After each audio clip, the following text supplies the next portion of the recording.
Hi, and welcome to another sort of live chat gaming streaming video. And if you take a look at the title, there's kind of a bit of a two-edged to this. I think the gaming industry, like spoken about in the past, it's getting very stale and stagnant, and not much new or innovative is coming out, and it's beginning to harm the gaming industry because they just seem to be churning out more and more of the same. We're just getting newer and bigger and faster consoles, and we're getting games that just seem to be duplicates of other games with. Oh, I don't really know. Everything is going. It's very repetitive. We are seeing a lot of issues in the gaming industry at the minute. There's a lot of studios being closed down. There's a lot of games being cancelled, even those that are sort of fairly well into development. And console makers, I know that Microsoft are struggling financially. Their sales for their latest consoles and their Game Pass isn't doing as well as it should be. Sony seem to be keeping afloat.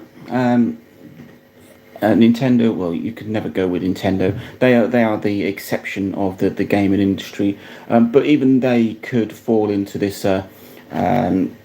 Let's just bring out a new console. Let's just make it faster. Let's not bring out anything that's sort of innovative. And with the Switch 2, it could see them fall into the same sort of trench that the rest of the gaming industry is in. Now, could we be headed for a another big industry crash where it just sort of falls apart altogether? It's a possibility.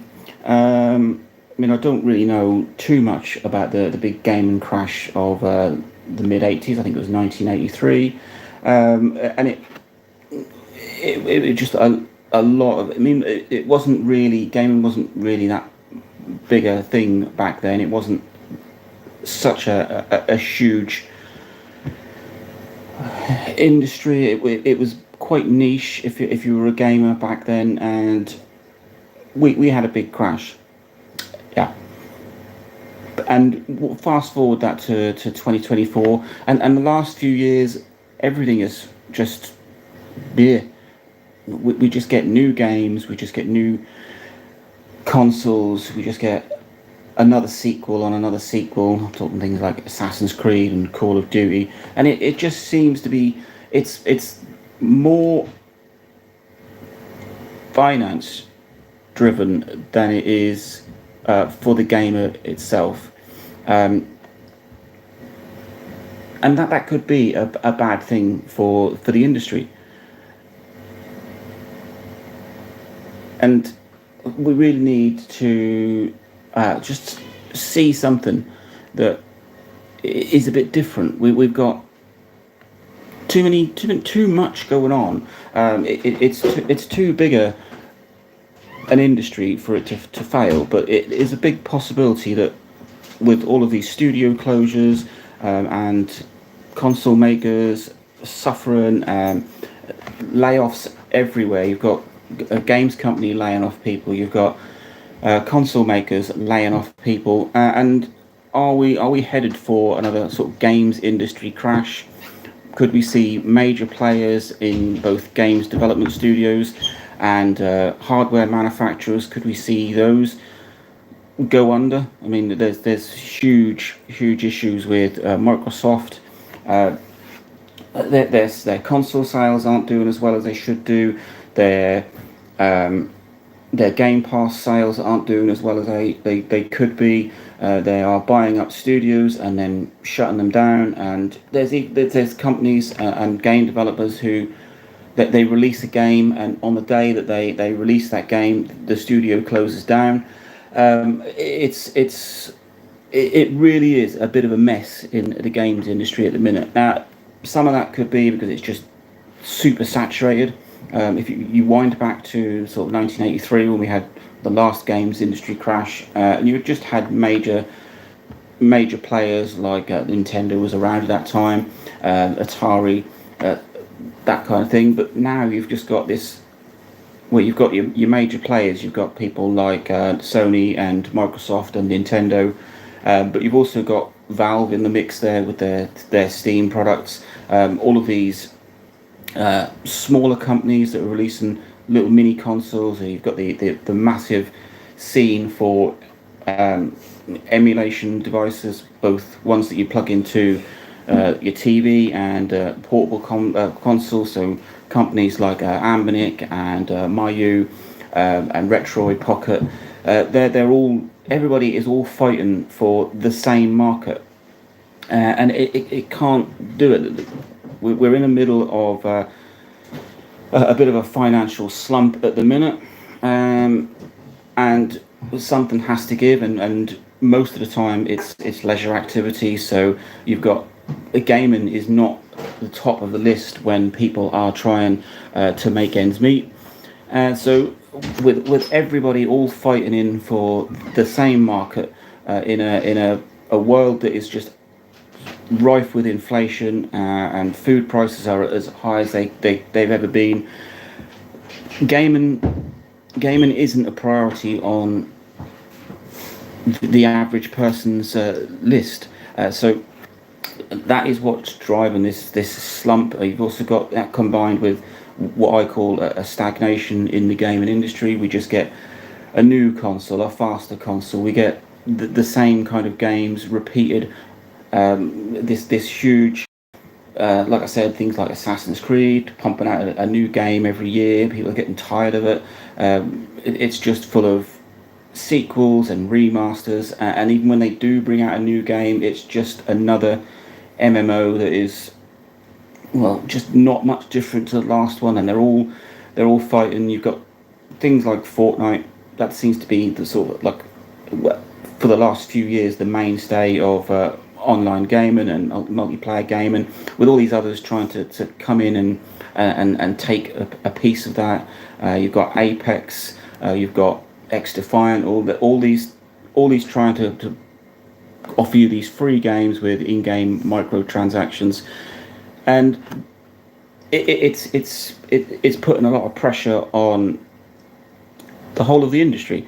You've got people offering free games. That's taken away money from people who would normally go out and buy a game. So could we be heading for another games industry crash? It's been 40 years since we had the last major games industry crash, and what kind of impact would that have on? We're already seeing a sort of a trickle start of that, where major software houses are going under. They're either going under because of financial problems, or they're being eaten up by major corporations like Microsoft, who just seem to be going sort of Pac-Man style through developers and games companies at the minute, in an effort to try and save themselves by buying up the rights to all of these companies, and it's not working.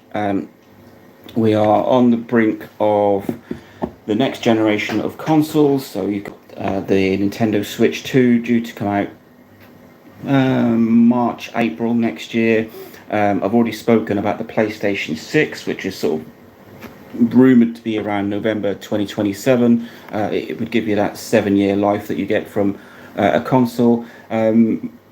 Microsoft have already spoken about the sequel to the Series X, and put out some kind of rough idea of where that's going.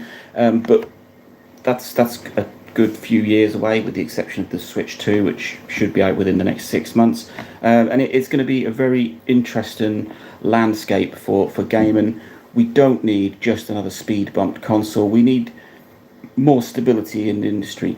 Game development costs have spiraled into millions per game, and these companies have to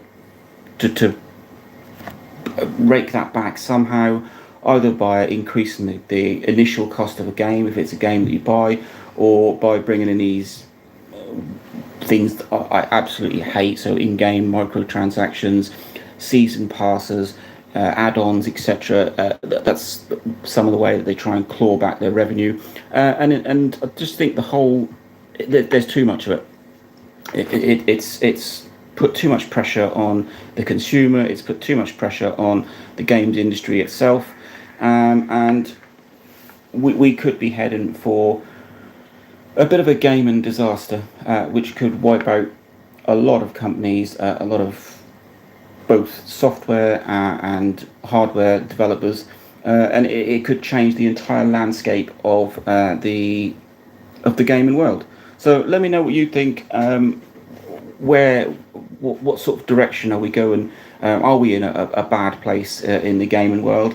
I would say probably since in the last sort of 10 years, things have really stagnated in the gaming world. It's less major developers and more indie developers who put these new it's different style games. The big companies just seem to pump out the same sort of shit year in year out, and people aren't lapping it up like they used to. Nobody wants a 13th Assassin's Creed. We're all getting tired of it. And nobody wants to be spending 70, 80 pounds on a game that it isn't really worth it. And once they've sort of sucked in that initial revenue, they're already thinking about ditching that and moving on to whatever else they can do. It's gone from a passion for gaming and for the consumer to just a mass conglomerate money making. And once they've got their initial money, they move on and they don't really care about keeping that industry and those people happy. So let me know what you think. Are we headed for another games industry crash? Are we seeing major stagnation in the gaming industry? And are we going to see big software houses just sort of, well, go under? We've already had quite a few, and like I said, they've either gone under or they've been eaten up and chewed up and spat out by the big corps. So let me know what your opinion is. Games industry crash and games industry stagnation. Like I said, I've spoken about this before, probably about a year or so ago, and I don't think it's gotten any better. From what I'm reading and from the news that's coming around, it's just getting worse. So yeah, there you go. Let me know what you think. Like, subscribe, enjoy.